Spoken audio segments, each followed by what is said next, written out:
এতদিন সোশ্যাল মিডিয়ায় কাজ করছি, কিছু ব্যক্তিগত অভিজ্ঞতা তোমাদের সাথে শেয়ার করছি।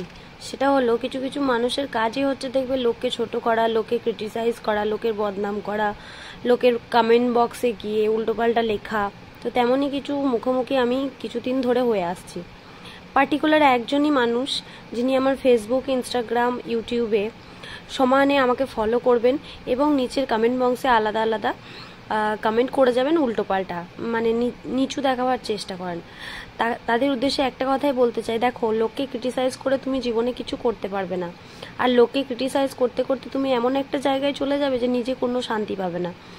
তাই লোককে ক্রিটিসাইজ করা বন্ধ করে নিজে কিছু ভাবো, নিজে কিছু করার চেষ্টা করো।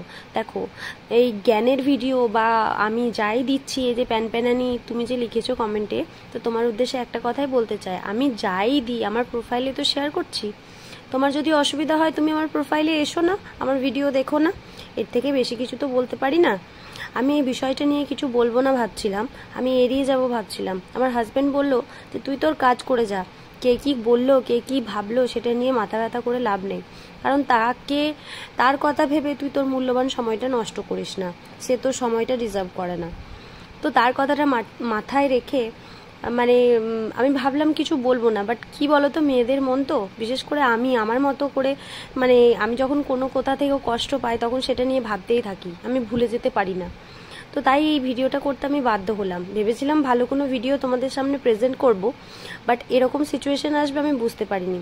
একজনই মানুষ বিভিন্ন আইডি দিয়ে সে আমাকে নিচু দেখাবার চেষ্টা করে, কমেন্ট বক্সে এসে উল্টোপাল্টা লেখে, জানি না কি পায়। তো যাই হোক, আমি যে বড়বাজারে গিয়েছিলাম, যে শপিংগুলো করেছিলাম, তারই কিছু ক্লিপ তোমাদের সাথে শেয়ার করছি। তো দেখতেই পারলে, তোমাদেরকে বলেছিলাম যে আগের একটা ভিডিওতে যে আমি 100 টাকা করে নাইটিগুলো কিনে নিয়ে এসেছিলাম, খুবই ভালো। যে রেড কালারের নাইটিটা আর দুটোই রেড কালারের বেসের ওপরেই কিনেছিলাম। নাইটি দুটো খুবই ভালো হয়েছে। আর এই শাড়িটা নিয়েছিলাম, শাড়িটা ইয়েলো কালারের ওপরে এই যে পার বর্ডার। যদিও ফোনে এত ভালো লাগছে না, সামনে থেকে আরও গর্জেস শাড়িটা আমার খুব পছন্দ হয়েছে। তো এই শাড়িটা নিয়েছিলাম, মেয়েটার দুটো ড্রেস নিয়েছিলাম। এই শাড়িটা নিয়েছিল 620 টাকা, আর আরেকটা নিয়েছিলাম জামদানি, সেটা নিয়েছিল 230 টাকা, যেটা আমি আমার মাকে দিয়ে দিয়েছি। যেহেতু ওই খড়মড়ের শাড়ি আমার গায়ে ভালো লাগবে না, কারণ আমার গাটা অনেকটা সেন্সিটিভ হয়ে গেছে কিনা, সেই জন্য ওরকম ধরনের শাড়ি আমার গায়ে এখন স্যুট করে না। আমার গায়ে এখন সফট নরম, যত পরবো তত আমার গাটা ভালো থাকে। তো যাই হোক, ওই শাড়িটা মাকে দিয়ে দিয়েছি। এই শাড়িটা কিনেছিলাম, আর দুটো মেয়েটার ড্রেস কিনেছিলাম 500 টাকার মধ্যে।